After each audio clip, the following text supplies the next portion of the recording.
Hello class seventh बच्चों, आज हम हिंदी पाठ्यपुस्तक मंजरी से पाठ 16 क्या निराश हुआ जाए नामक पाठ को पढ़ेंगे।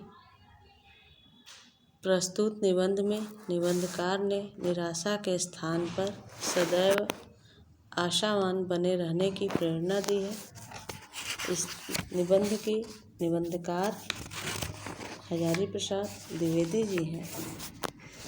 हजारी प्रसाद द्विवेदी पद्म भूषण से सम्मानित हजारी प्रसाद द्विवेदी का जन्म 19 अगस्त सन 1907 ईस्वी में बलिया के आरत दुबे का छपरा ओझवलिया नामक गांव में हुआ था। काशी हिंदू विश्वविद्यालय से ज्योतिष में आचार्य परीक्षा उत्तीर्ण करने के पश्चात ये शांति निकेतन में हिंदी के प्राध्यापक नियुक्त हुए। फिर काशी हिंदू विश्वविद्यालय एवं चंडीगढ़ विश्वविद्यालय में हिंदी विभाग के अध्यक्ष रहे। द्विवेदी जी ने हिंदी के सर्वश्रेष्ठ निबंधकारों, समीक्षकों और सांस्कृतिक उपन्यासकारों में से एक हैं। कबीर, हिंदी साहित्य की भूमिका, सूर साहित्य, हिंदी साहित्य का आदिकाल, बाण भट्ट की आत्मकथा, चारुचंद्र लेख, अनाम दास का पोथा, अशोक के फूल, कुटज आदि इनके प्रसिद्ध ग्रंथ हैं। इनकी रचनाओं में भारतीय संस्कृति और जीवन मूल्यों की गहरी झांकी है। इनका निधन 19 मई सन 1979 ईस्वी को हुआ।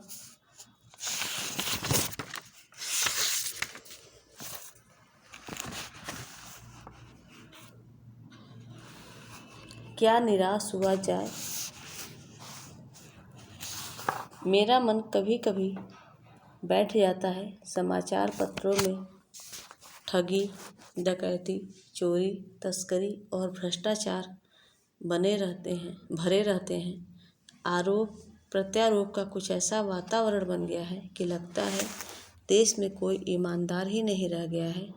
हर व्यक्ति संदेह की दृष्टि से देखा जा रहा है। जो जितने ऊंचे पद पर है उसमें उतने ही अधिक दोष दिखाए जाते हैं। आजकल समाचार पत्रों में ठगी, डकैती, चोरी, तस्करी और भ्रष्टाचार के समाचार भरे रहते हैं। आरोप प्रत्यारोप का कुछ ऐसा वातावरण बन गया है कि लगता है देश में कोई ईमानदार आदमी रह ही नहीं गया है। हर व्यक्ति संदेह की दृष्टि से देखा जा रहा है। जो जितने ऊंचे पद पर है उनमें उतने ही अधिक दोष दिखाए जाते हैं। बेईमान, स्वार्थी, धूर्त लोग फल फूल रहे हैं, किंतु गरीब, ईमानदार और श्रमजीवी लोग दिनों दिन पिस रहे हैं। समाज में जो भीरू और बेबस लोग हैं उन्हें दबाया जाता है। ईमानदारी को मूर्खता का पर्याय समझा जाने लगा है। जीवन के महान नैतिक मूल्यों एवं आदर्शों का मजाक उड़ाया जा रहा है। इसीलिए जीवन के महान मूल्यों के बारे में आज हमारी आस्था हिलने लगी है। एक बहुत बड़े आदमी ने मुझसे एक बार कहा था कि इस समय सुखी वही है जो कुछ नहीं करता। जो कुछ भी करेगा उसमें लोग दोष खोजने लगेंगे, उसके सारे गुण भुला दिए जाएंगे और दोषों को बढ़ा चढ़ाकर दिखाया जाने लगेगा। दोष किसमें नहीं होते, यही कारण है कि हर आदमी दोषी अधिक दिख रहा है, गुणी कम। बिल्कुल ही नहीं। स्थिति अगर ऐसी है तो निश्चय ही चिंता का विषय है। क्या यही भारतवर्ष है जिसका सपना तिलक और गांधी ने देखा था? रविन्द्रनाथ ठाकुर और मदन मोहन मालवीय का महान संस्कृति सभ्य भारतवर्ष किस अतीत के गह्वर में डूब गया है। आर्य और द्रविड़, हिंदू और मुसलमान, यूरोपीय और भारतीय आदर्शों की मिलन भूमि मानो महासमुद्र और क्या सूख ही गया। मेरा मन कहता है कि ऐसा हो नहीं सकता। हमारे महान मनुष्यों के सपनों का भारत है और रहेगा।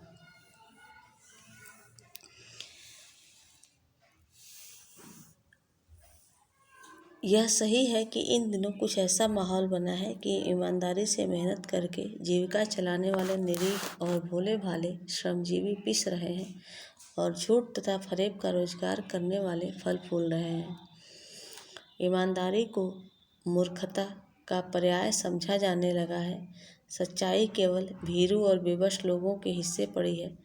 ऐसी स्थिति में जीवन के महान मूल्यों के बारे में लोगों की आस्था ही हिलने लगी है। परंतु ऊपर ऊपर जो कुछ दिखाई दे रहा है वह बहुत ही हाल की मनुष्य निर्मित नीतियों की त्रुटियों की देन है। सदा मनुष्य बुद्धि नई परिस्थितियों का सामना करने के लिए नए सामाजिक विधि निषेधों को बनाती है। उनके ठीक साबित न होने पर उन्हें बदलती है।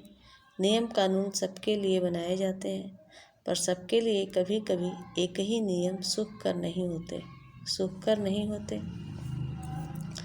सामाजिक कायदे कानून कभी कभी युग से परीक्षित आदर्शों से टकराते हैं। इससे ऊपरी सतह आलोड़ित भी होती है। पहले भी हुआ है, आगे भी होगा, उसे देखकर हताश हो जाना ठीक नहीं है।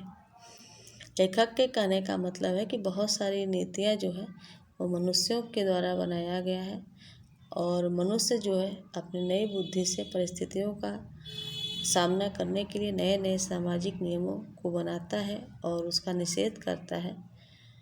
और जब वह नए नियम बनाता है तो अगर वो ठीक नहीं रहता तो उन्हें वह बदल भी देता है। नियम कानून तो सबके लिए बनाए जाते हैं, लेकिन एक नियम जो है सभी के लिए सुखदायी नहीं होते हैं। कभी किसी के लिए वही नियम सुखकर होते हैं तो कभी दुखकर होते हैं। सामाजिक कायदे कानून भी युग युग से आदर्शों से टकराते हैं और इससे ऊपरी सतह भी उथल पुथल होती रहती है। यह पहले भी होता था और आज भी हो रहा है और आगे होगा और इसे देखकर निराश हो जाना ठीक नहीं है। भारतवर्ष ने कभी भी भौतिक वस्तुओं के संग्रह को बहुत अधिक महत्व नहीं दिया है। उसकी दृष्टि से मनुष्य के भीतर जो महान आंतरिक तत्व स्थिर भाव बैठा है वही चरम और परम है। लोभ, मोह, काम, क्रोध आदि विकार मनुष्य में स्वाभाविक रूप से विद्यमान रहते हैं, पर उन्हें प्रधान शक्ति मान लेना और अपने मन तथा बुद्धि को उन्हीं के इशारे पर छोड़ देना बहुत निकृष्ट आचरण है।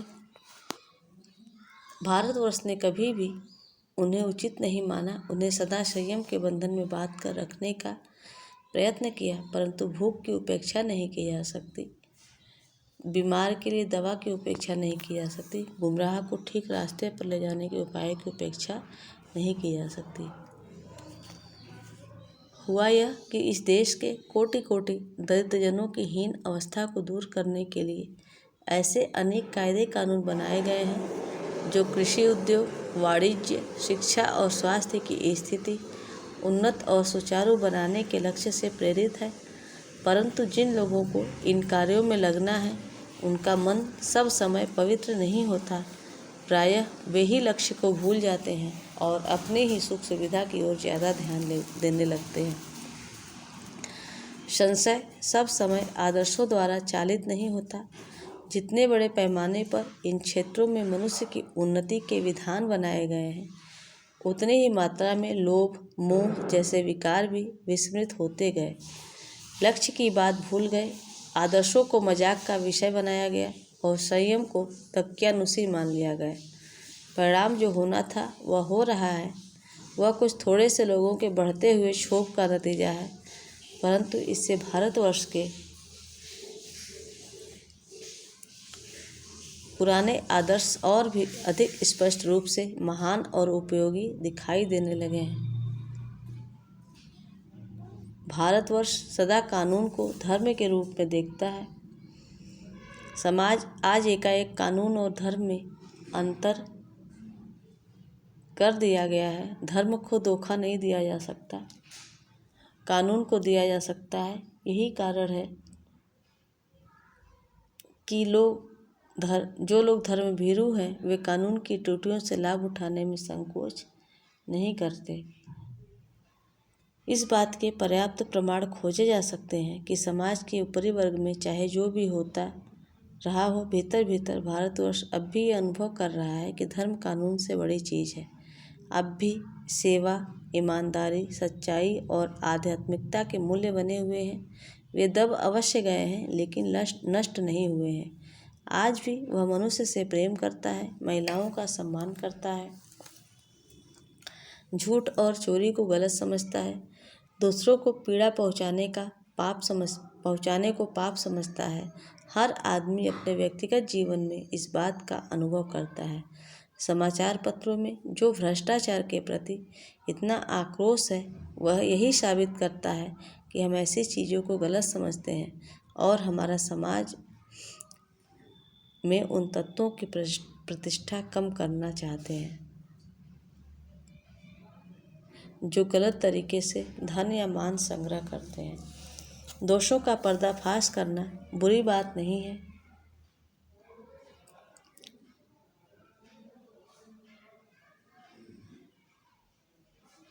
बुराई यह मालूम होती है कि किसी के आचरण के गलत पक्ष को उद्घाटित करके उसमें रस लिया जाता है और दोषोद्घाटन को एकमात्र कर्तव्य मान लिया जाता है। बुराई में रस लेना बुरी बात है, अच्छाई में उतना ही रस लेकर उजागर न करना और बुरी बात है। सैकड़ों घटनाएं ऐसी घटती हैं जिन्हें उजागर करने से लोक चित्त में अच्छाई के प्रति अच्छी भावना जगती है।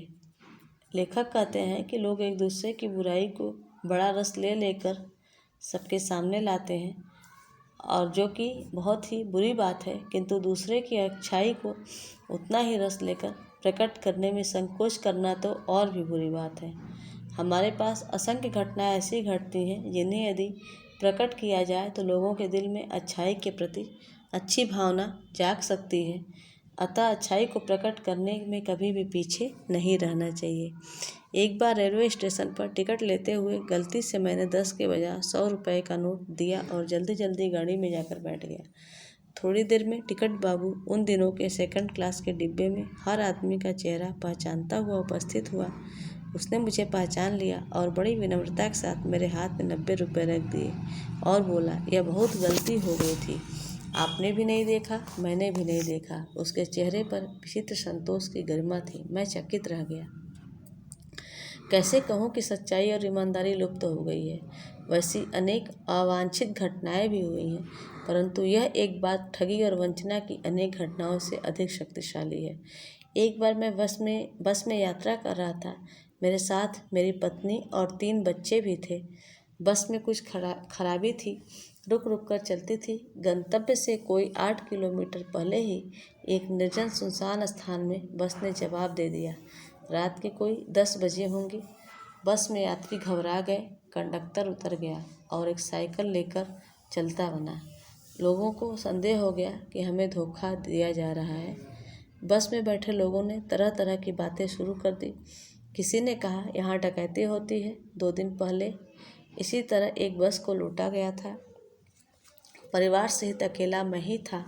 बच्चे पानी पानी चिल्ला रहे थे। पानी का कहीं ठिकाना न था। ऊपर से आदमियों का डर समा गया था। कुछ नौजवानों ने ड्राइवर को पकड़कर मारने पीटने का हिसाब बनाया। ड्राइवर के चेहरे पर हवाइयाँ उड़ने लगी। लोगों ने उसे पकड़ लिया। वह बड़े कातर ढंग से मेरी ओर देखने लगा। हम लोग बस का कोई उपाय कर रहे हैं, बचाइए, ये लोग मारेंगे।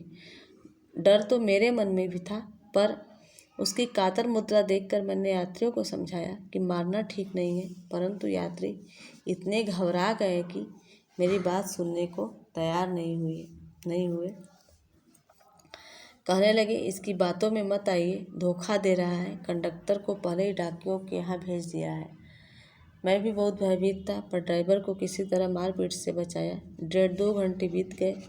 मेरे बच्चे भोजन और पानी के लिए व्याकुल थे। मेरी और पत्नी की हालत बुरी थी। लोगों ने ड्राइवर को मारा तो नहीं, पर उससे बस से उतारकर एक जगह घेर कर रखा। कोई भी दुर्घटना होती तो ड्राइवर को समाप्त कर देना उन्हें उचित जान पड़ा। मेरे गिड़गिड़ाने का कोई विशेष असर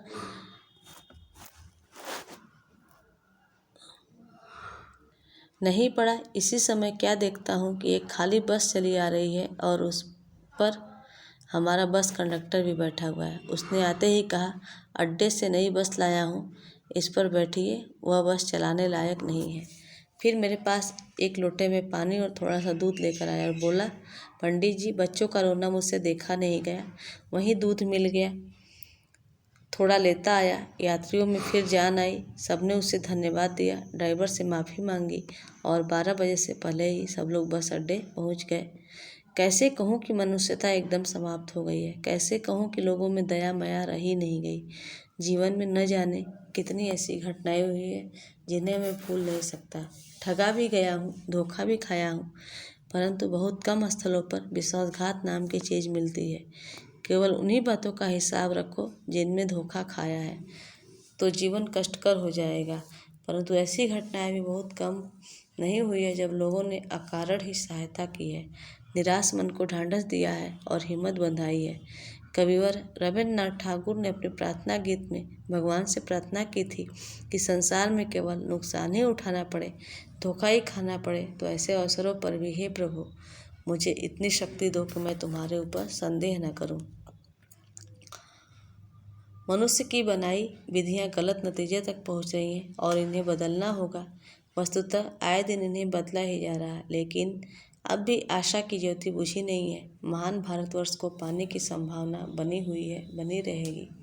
मेरे मन निराश होने की ज़रूरत नहीं है। इसमें लेखक का मन जो है वर्तमान की घटनाओं से आशंकित है। बेईमानी के माहौल में ईमानदारी से जीविका चलाने वाले पिस रहे हैं। ईमानदारी को मूर्खता का पर्याय समझा जाने लगा है। ऐसी स्थिति में प्रश्न उठता है कि क्या निराश हुआ जाए। वस्तुतः मनुष्य की उन्नति के जितने विधान बनाए गए हैं, उतनी ही मात्रा में लोभ मोह जैसे विकार भी विस्तृत हो गए। इससे भारत के पुराने आदर्श और भी अधिक महान और उपयोगी दिखाई देने लगे हैं।